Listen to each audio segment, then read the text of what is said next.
Father, I thank you for this moment and this opportunity. God, I thank you for my brothers and sisters who are joining me all over the world. I thank you for my brothers and sisters who are stationed in Georgia. I thank you for my brothers and sisters who are stationed in third world countries and those who tune in. And Father, I thank you for the people who are watching right now, and that once again we will transcend and we will break through this generational barrier and stronghold that has kept many of us down. Now, Father, give me the ability to bring light into a space of darkness, but not my light, your light, and that deliverance and salvation will take place. In the name of the Alpha and the Omega, the beginning and the end, my provider, my sustainer, I give you all the honor and the glory. Amen.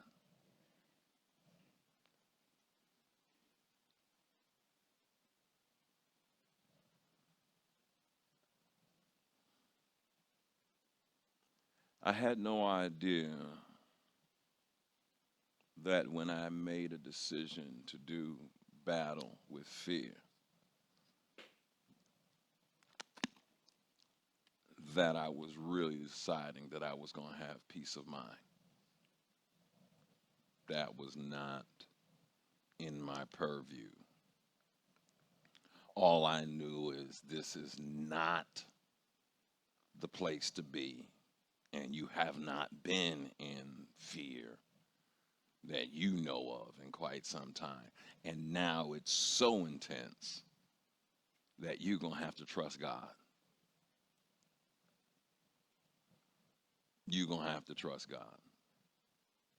Because they was trying to put me on all kinds of medications, and I said, I will not allow my spirit to be dampened any longer by side effects or anything of something. I'm going to have to trust God. Because if he says, be ye transformed by the renewing of your mind, that means that my mind can be renewed even in this space right here.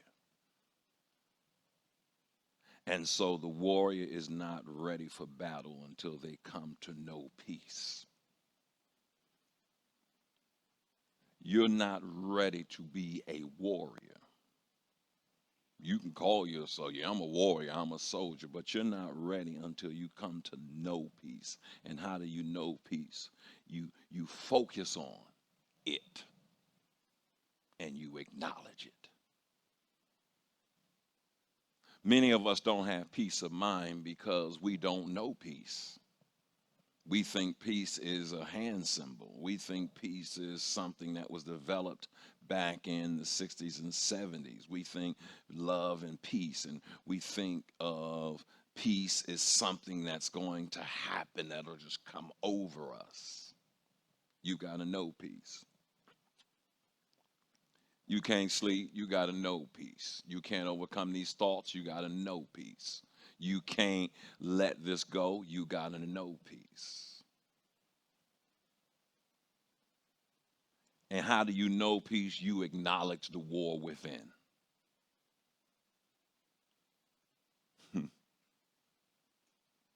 We wrestle not against flesh and blood, but against principalities, against darkness, against every high thing that sets itself up against the knowledge of God. And we take captive every thought. Now, that becomes some kind of thing we know by rote, but let's talk about this. When the war within, you must understand you are always going to be at war. Now, I don't particularly care for the Romans, but in Romans 8, it says, the good I know to do, I don't do, and the good I don't want to do, the bad I don't want to do, that I keep doing. Who will rescue me from this wretched body of sin?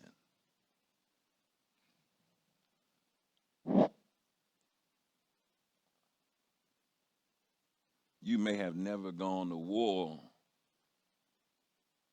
but it don't never mean that you have never had to battle with PTSD.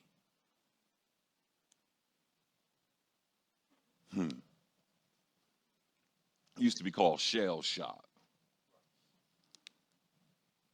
battle fatigue,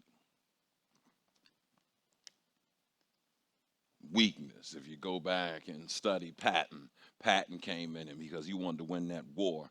Now they now know that when the soldier is shooting off those bombs, thank God for Dr. Amalo, the doctor, the African doctor who discovered CTE, of the trauma. What does CTE stand for? Something traumatic injury, brain injury. And he studied it, but now they found out when they looked at the brains of soldiers who fire off the rounds, they too have the same effects in their brain as football players. Because you may shoot this stuff off, but the frequency that comes off of that bomb enters into your system and messes with your DNA.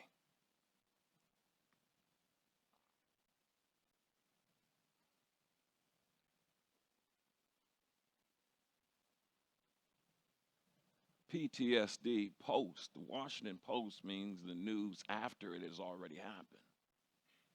Post-traumatic. We don't understand, especially some of what the generation is going through now. They're suffering from PTSD. And listen, you can't speak to every gadget.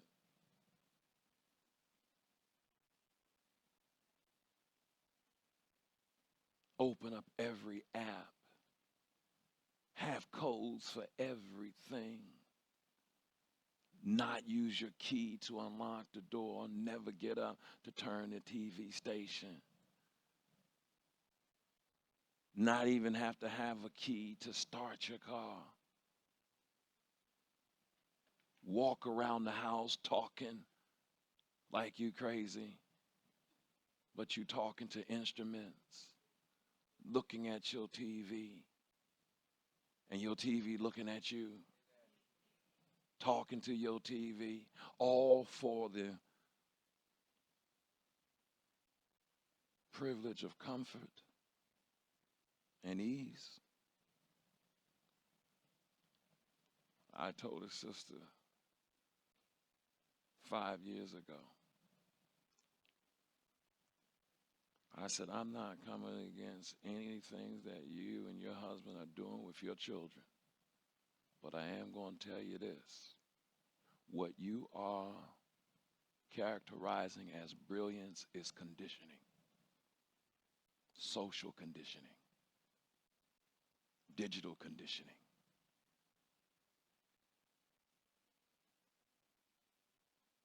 I just found out, this is how old I am, I just found out that NBA 2K or whatever,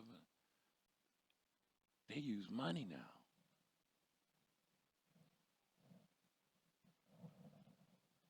What? You mean to tell me I can create my own basketball player and get his numbers and his stats up? And if I cross this level, I can pay an extra $50 here, $20 here, and within 3 hours I spent $150 and haven't gotten off my couch. And the only thing I walk away is an ego boost.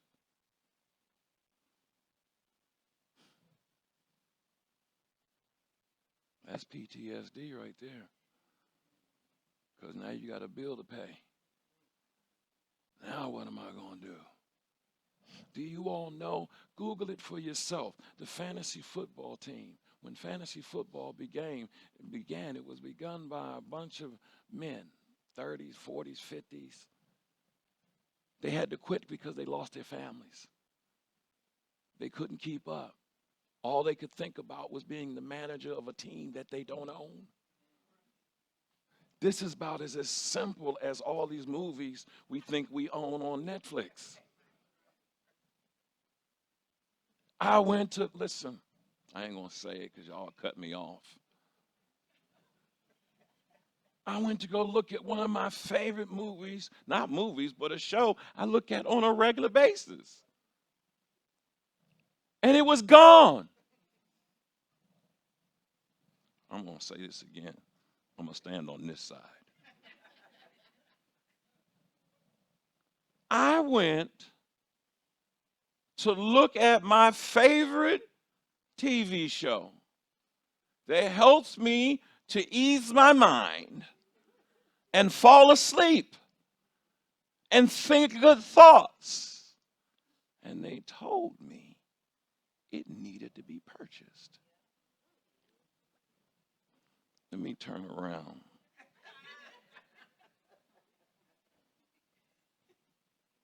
Three times counterclockwise, because then maybe I'll be on time. Are y'all telling me that I now got to go spend another, I got goosebumps just saying this, $150 to buy the entire season from season 1 to season 10 or 12 again? And I'm going to do it? That's why I ain't throw my DVDs away, nor my DVD players.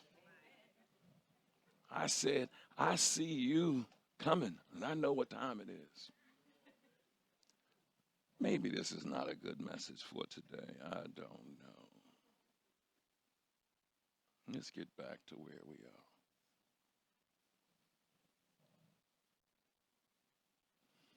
Romans chapter 8, please.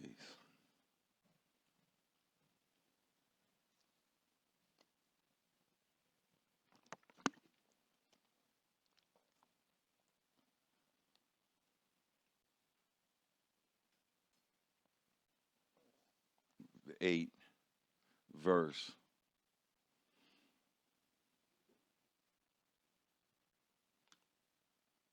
Let's start at verse 4, please.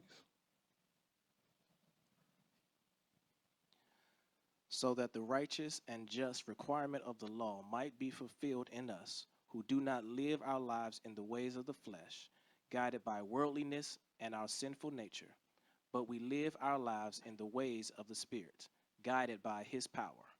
For those who are living according to the flesh set their minds on the things of the flesh, which gratify the body.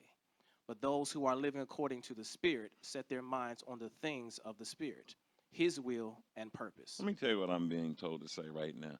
You may be upset with your parents because your parents are always talking about God, and they talking about God this, and you need to get right, and you be thinking to yourself, y'all need to get right yourself because y'all ain't got it together. Let me tell you, go ahead and keep living according to your flesh. You're going to pay the price. You're going to pay the price. Ask anybody who lost weight every Monday. Tomorrow's the big day. Lost 7 pounds but gained 70 back. Come on. You're going to pay the price. And then you're going to go to the doctor and you're going to sit down and they're going to have you do some work and then they're going to start talking to you. And then you're going to start feeling simple in that room by yourself. No, I forgot. That's people in another world, not this world. All right, keep going. Leave it alone. My inner peace will never come by accident, nor because I desire it. Does anybody need peace of mind? Do you know it's not going to show up just because I desire peace? It's just not going to show up. Because peace is a journey towards self-mastery.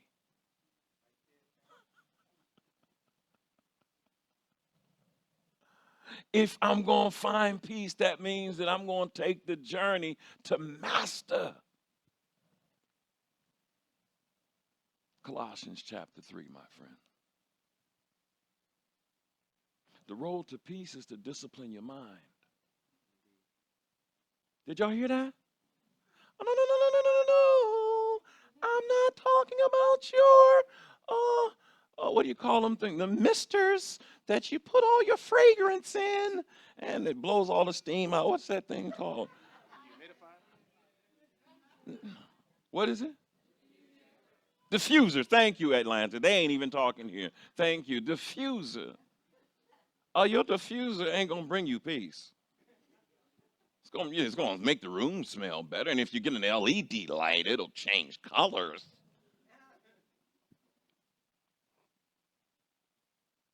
But it ain't going to happen by accident. Inner peace is a journey towards self-mastery. Mastering the whole soul. Mastering the whole what?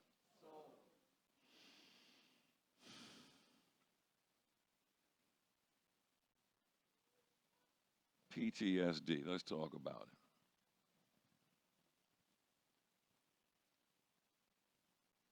It's been talked about so much, but let's bring human to it.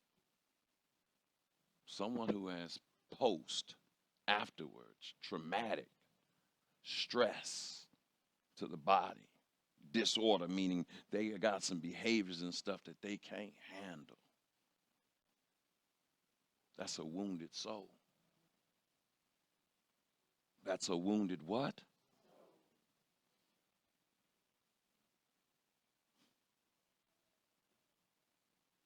You reached a point, I got PTSD as a pastor at one point, where you realize you're no longer effective as a pastor or as a worship leader or as a minister. PTSD is when you make a decision, whatever I do is not good enough. PTSD, when you go through a traumatic situation, that's why you got to have the right people around you, because it becomes a loss of energy, loss of ideals and hope. When you have PTSD, you can no longer think creative, which leads to detachment, pulling away from others. Because when you go through a traumatic moment and you don't have the help to deal with it. Girl, these ain't nothing but words. Why you let all those people bother you on the social media, on the internet, and do all that kind of stuff? It ain't nothing but words. Sticks and stones make big brother moans, but words will never hurt me. Shut up. Words will send your soul to hell. Words will shut you down at 5, 6, 7 years old. And you'll hold on until you're 50. Words.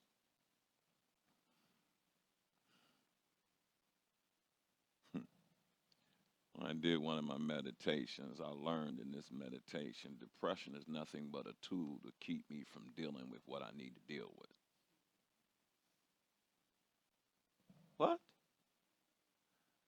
Depression became a tool in the hands of a child who had no choice on how to deal with their emotions, so they hid in depression. And then that caused them not to have to move forward. They said, "We saw you a year ago." That's one of the songs on Commissioned. You was on fire. What happened to you? Something's missing.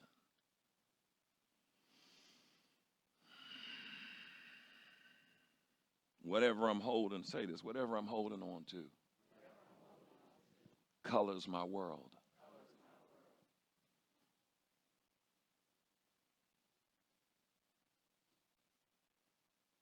If I let go of guilt, I'll see innocence. But if I'm a guilt-ridden person, I only see evil.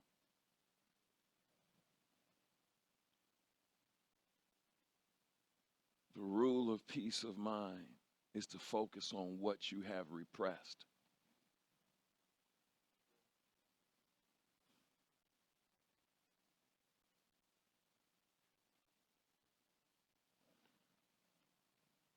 I just understood that one time I was watching Cops, years ago when I had a TV in my room by my bed and I would look at Cops because it came on after the regular news or Sports Center or something. And I saw this boy in the back seat, and his father was on the thing in the video hollering, but they didn't show his father. But I looked into the boy's eyes. When I saw his eyes, although he was a white boy, I saw my eyes. And that's when I started crying. But I tried to hide it because both Jill and I are watching the show together, so I turned my back to her so she can't see me. But it was one of them shoulder shaking cries. And she said, "Are you crying, Deron?" I said, "Yeah." What was the truth? I found out that I had repressed stuff for years. For years. And when I looked into his eyes, I understood. I got a problem. And then the next day, or for the next 2 days, I know the next day or so, I'm trying to put a bathroom in the bathroom, a new floor in the bathroom for her to fix it up. And I go to lift the toilet seat up. But when I'm trying to get the toilet seat off of those two bolts, I'm in a squatted position and a Charlie horse hits my leg. And I go down in the bathroom. But the strangest thing happened. I start crying. Not over the Charlie horse, but the pain of what happened that evening. Pain is pain is pain is pain. When you feel pain, or you feel hurt, you think, oh, they hurt me. Sometimes what happens is it's all the hurt that comes together at that moment. And right then and there, I understood that I had PTSD. I really knew that why people, the day I found out why people cut themselves is the day it was 2012, and I had some people who loved me that saw me doing this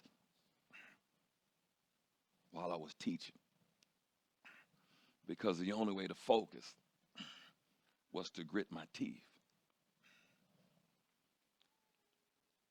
And all hell broke loose in the church, and once it broke through in the church, I went away, and I light my incense, frankincense and myrrh.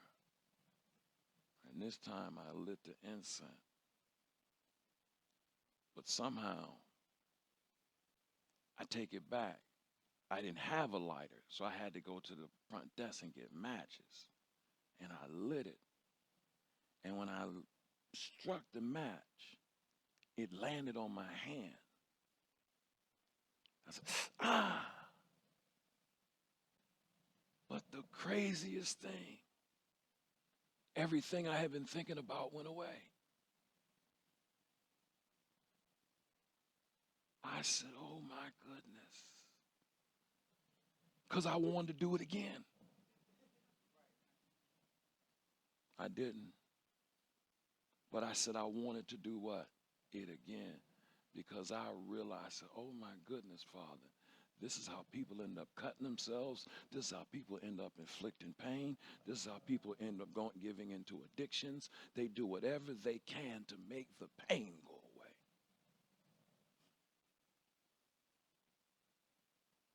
I stayed in that hotel room for 7 days.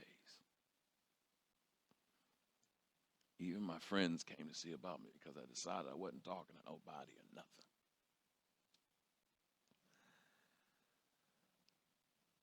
What was born out of that darkness was wildflower.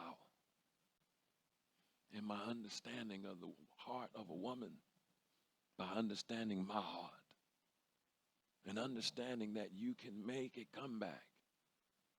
But hurt is going to hurt, it's going to hurt, it's going to hurt. Thank you, Father.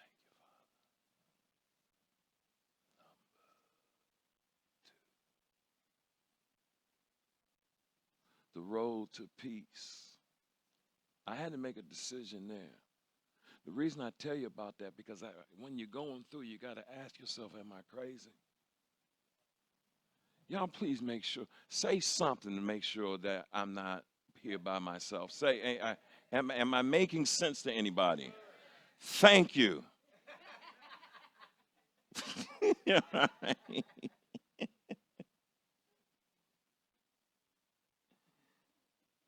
You got to discipline your mind, your will, and your emotion, and accept no excuses. Until it becomes unacceptable for you to act that way, then it ain't unacceptable. Can I say that again? Until it becomes unacceptable for you to act a fool, then you ain't mastered it yet. Let's just go to it. They make me angry. They ain't make you angry. She made me mad. She didn't make you mad. They really upset me. They didn't upset you. It's what you told yourself about what happened. But you don't understand. Well, I ain't saying they don't get on your nerves, but so do you. On your own nerves. Have we become victims, helpless, innocent victims of external causes? That's the question I'm supposed to ask you today. In other words,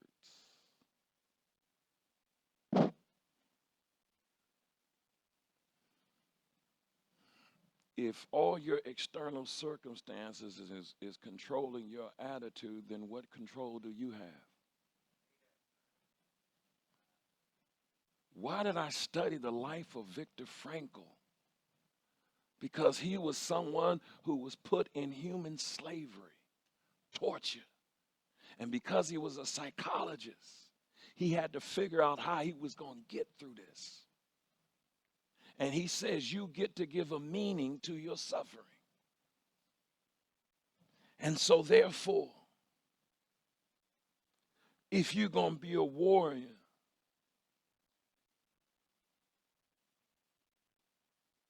you only fight for peace, not for your point.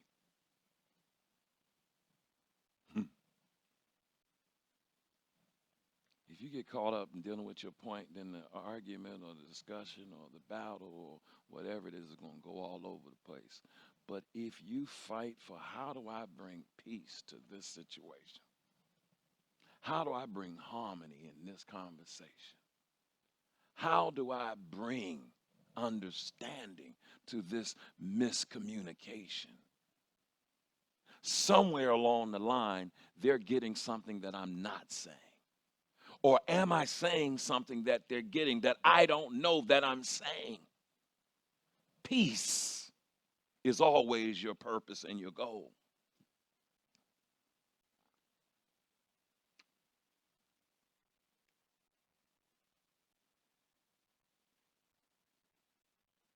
The first battle I got to fight is the battle for my heart.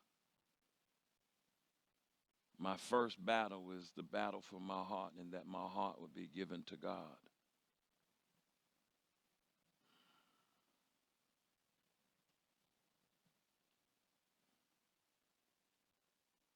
The stress I accumulated and suppressed and repressed. Say this, external events are only used to trigger me to deal with what I've been holding on to.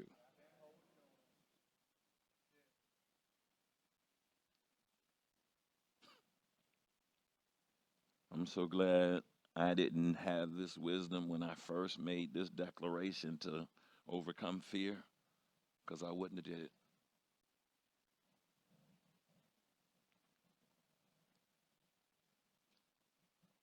Play a little game with me called life. Say this, God, I need patience. Okay. expect to be in traffic tomorrow. Expect to be put on hold by technical support. Expect that your child, you're going to get them dressed, and you're going to get the other one dressed, and then you're going to come back, and the other one's going to be naked. And then you're going to get that person dressed, and you're going to come back, and then you're going to have to change the clothes on the other one because they decided it was time for them to use the bathroom. Say, I want peace of mind. Now, expect your checking account to be overdrawn. Say, I want peace of mind. Let's say this. Say, I want to carry out my dreams, the things I see, and write on paper.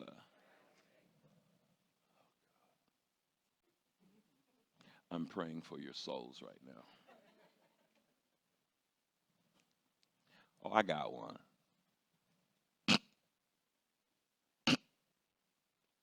Say this. I'm going to stand up and say this flat-footed.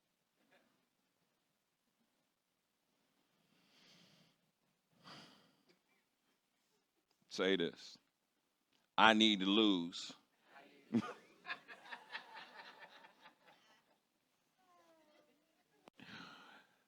this many pounds.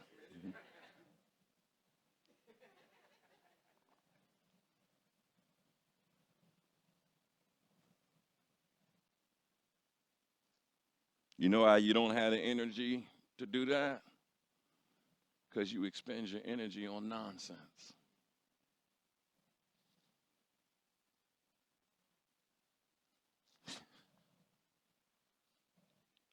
This ain't a sermon for y'all. Y'all really getting the crumbs off this blessing.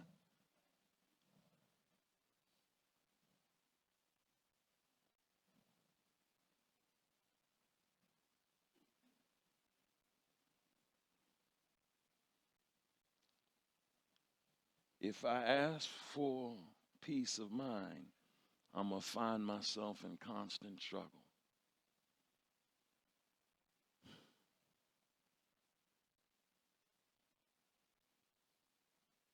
He told me to ask you this question. How else will you know what peace is if you don't know what chaos is?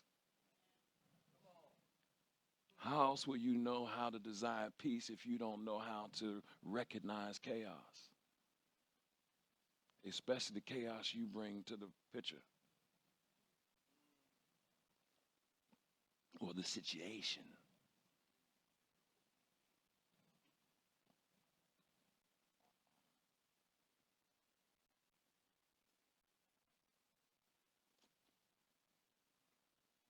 Oh, that's what we're supposed to do.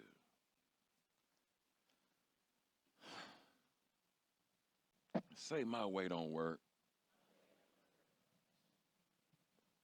No, see, because you didn't believe it. You lie so much to yourself. You just heard yourself say that. Say, that ain't true. So do me a favor. Tell somebody next to you, if you can, my ways don't work. Now just say this. I'm not calling you a liar. Deron did.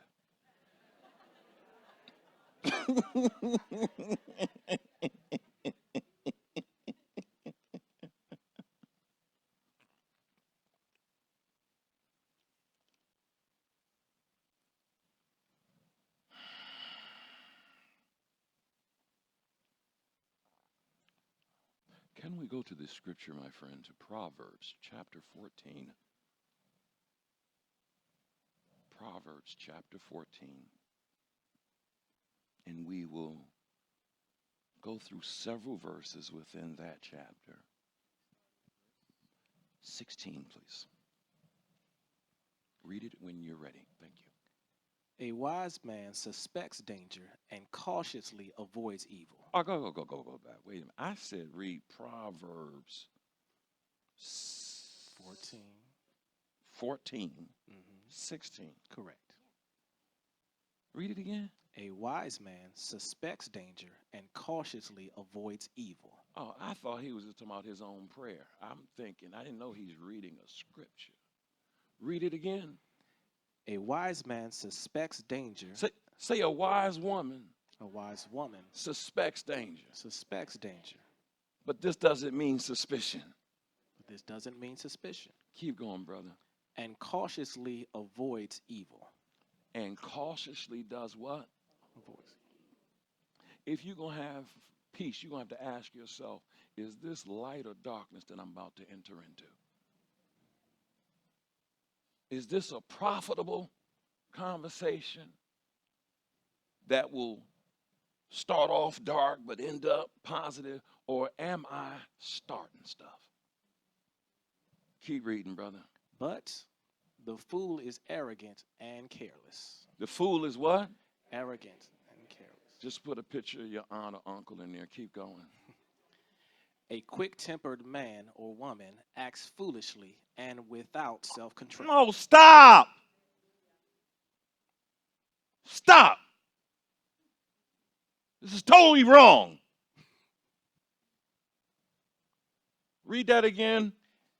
A quick-tempered man or woman acts foolishly and without Hey, where my change at? Wait a minute, you ain't give me the right change. self-control. Read that again. A quick-tempered man or woman acts Did you pick the stuff out?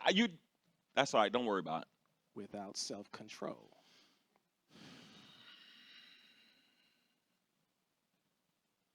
Without Keep reading. Don't stop. self-control. Keep reading.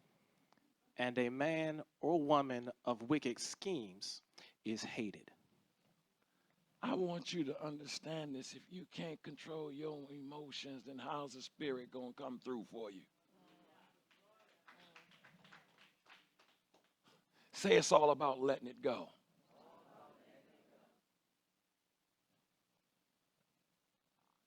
Now we done got to the good part.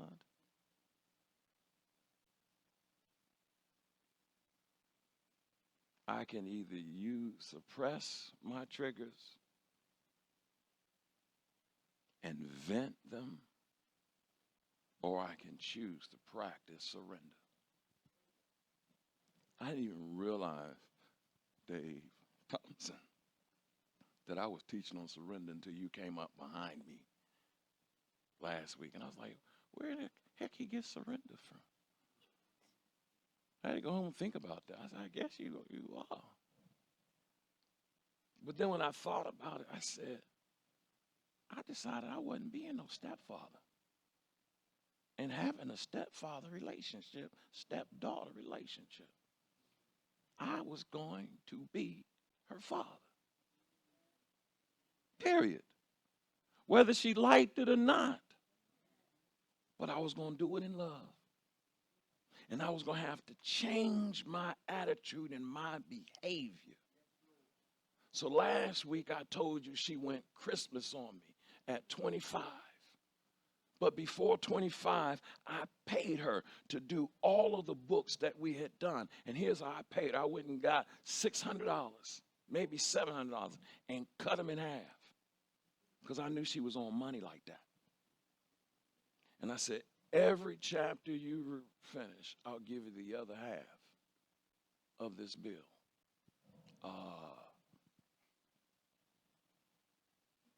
Things got red. But what I didn't know was that years later, it was going to get read back to me. But you know what the blessing is? By the time we had our discussion and she shared how she felt at 25 years old, as I said last week, I cried.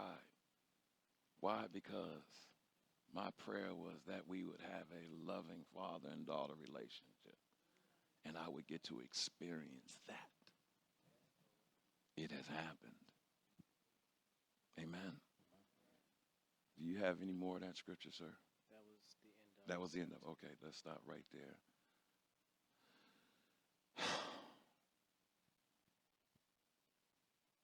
Colossians chapter 3, please.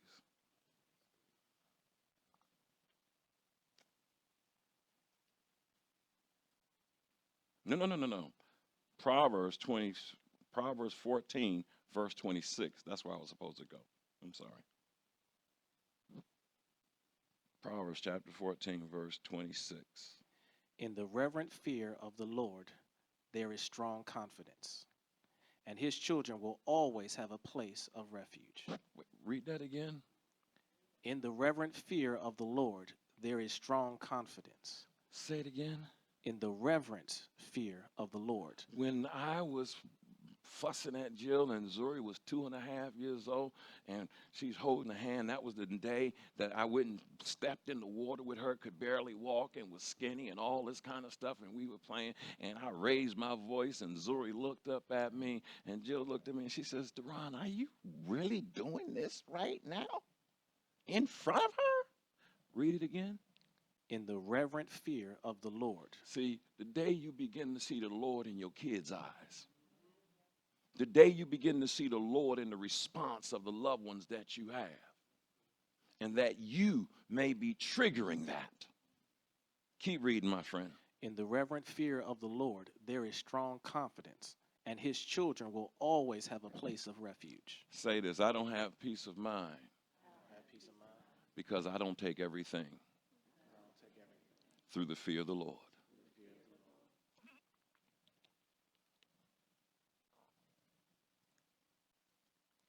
Did we get to 27 already? No. Go to 27. Go ahead. The reverent fear of the Lord that leads to obedience and worship is a fountain of life. Wait a minute. Say it again. The reverent fear of the Lord that leads to obedience and worship is a fountain of life. I had to do an assignment and write down what all the brothers in my family died of and all the women in my family died of and what the health issues was. And I did an entire assignment on that. Read it again. The reverent fear of the Lord that leads to obedience and worship is a fountain of life. It's a fountain of what? I'm not dealing with none of y'all diets, especially this being the last day of the fast that you're not fasting. I would like, those who are fasting, honestly, read that one more time.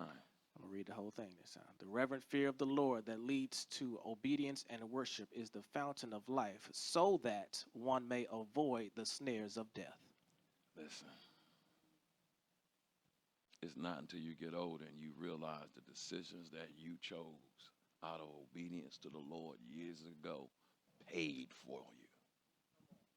Paid for you. Changed your body, changed your makeup, changed your situation, changed your knees, changed your soreness, changed your sore back, changed your ability to sleep without having to put a pillow between your legs because your back hurt. Change your inability to walk in the house but don't want to go back out to the car and go back because you ate a steak and cheese. Not a half, but a whole. But it was really a puppy and cheese, but we won't deal with that.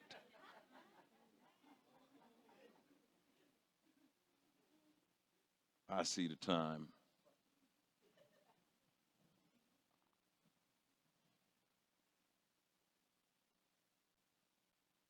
I'm sorry, go to chapter 22. Yep. 4. The reward of humility, that is having a realistic view of one's importance, and the reverent, worshipful fear of the Lord is riches, honor, and life. Read it one more time, please. The reward of humility, that is having a realistic view of one's importance, and the reverent, worshipful fear of the Lord is riches, honor, and life. Do you want riches? Do you want honor? And do you want life abundantly? Go ahead and believe the lie that they done told us about God and the church and all that. And yes, listen, Christianity as we know it has been corrupted by a Western theology that became based on the book of Eli. If you look at the book of Eli, at the end, what he's saying is that I'm going to use this Bible to control their minds. And that's what it's had with many of us. And so we say we got power, but if you truly have power, come tomorrow, you really go on eating clean food. Can I talk about the mechanics of letting go?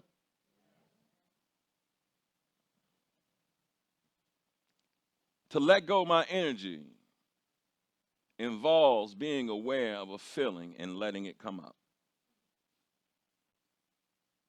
I learned years ago that if I was going to become a man of love, if I was going to become, I didn't understand, a man of love is also a man of peace. I was just choosing one thing, but sometimes whatever door God takes you through, 4 or 5 other things will fall off. And so it involves being aware and letting it come up and then staying with it, letting it run its course without wanting to make it different or do anything about it.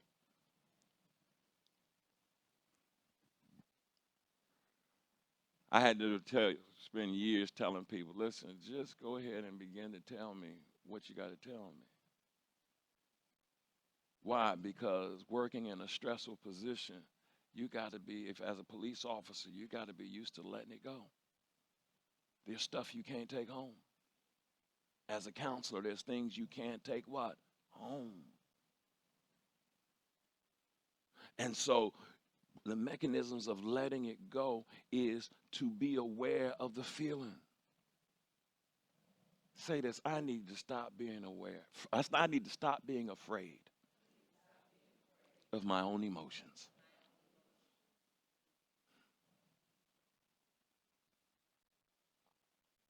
No. I'm talking about something as simple as the phone ring and you see the number, but you don't want to talk about it because you're afraid what the conversation going to be. Fear.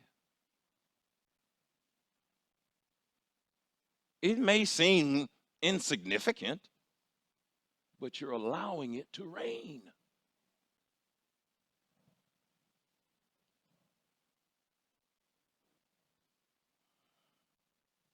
All right.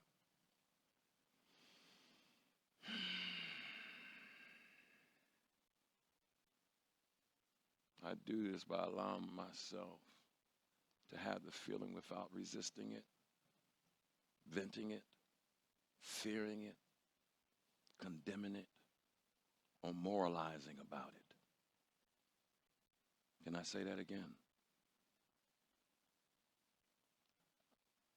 I had to learn how to have feelings without resisting them, venting them, fearing them, condemning my emotions, or moralizing about it.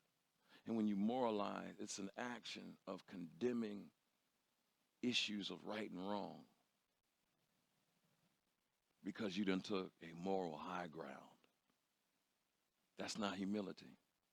When you get to the point where you hear somebody going through and you don't get some kind of sick joy that, ooh, they going through too, and then start talking about their life and what they ain't did. Who's looking at your simple life? I'm sorry, your blessed life. That was my flesh. It took me 15 years to learn to drop the judgments. Drop the what?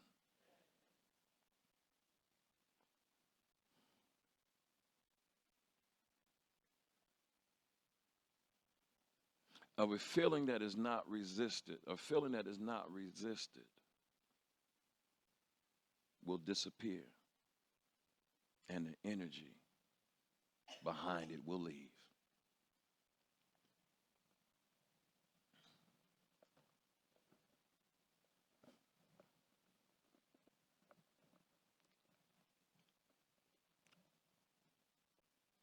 I knew on October 9th when I went out to dinner with my family, it was my wife's birthday.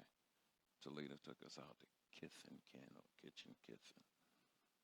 Kin, I don't know. Yeah, that one.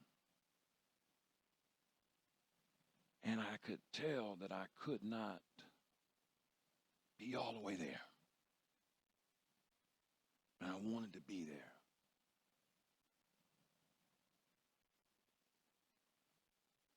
said, Father, give me the strength to be able to be present. Because they say, we're going to go get the car. And I know they're going to get the car because they know they don't want to see me have to do a bunch of walking and all that kind of stuff. And they went to go get the car, and I sat in the lobby and I cried a little bit.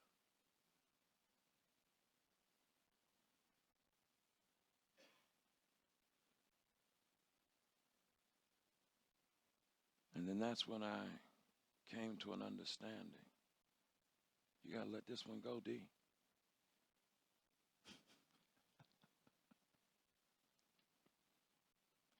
You got to let this one go.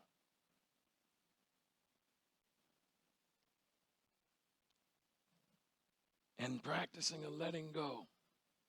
Do y'all see the smile? It may be some tears behind it, but they're tears of joy. Because I didn't know if my smile would. First of all, you don't know your smile is left until it's gone. And you don't know what makes you smile until it's missing. And then that's when you understand I can't put it on no more for nobody. Either everybody going to be there present with me or they not. But I can't be party man no more.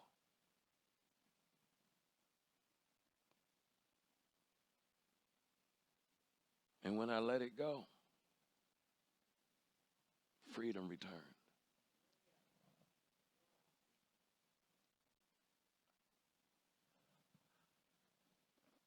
I am so grateful for God and his clarity and memory. Y'all don't know how good you got it. Y'all don't know how good you got it. Men, you don't know how good you got it. Peace comes with a fight and a battle. And I fought to get this person back. But not this person.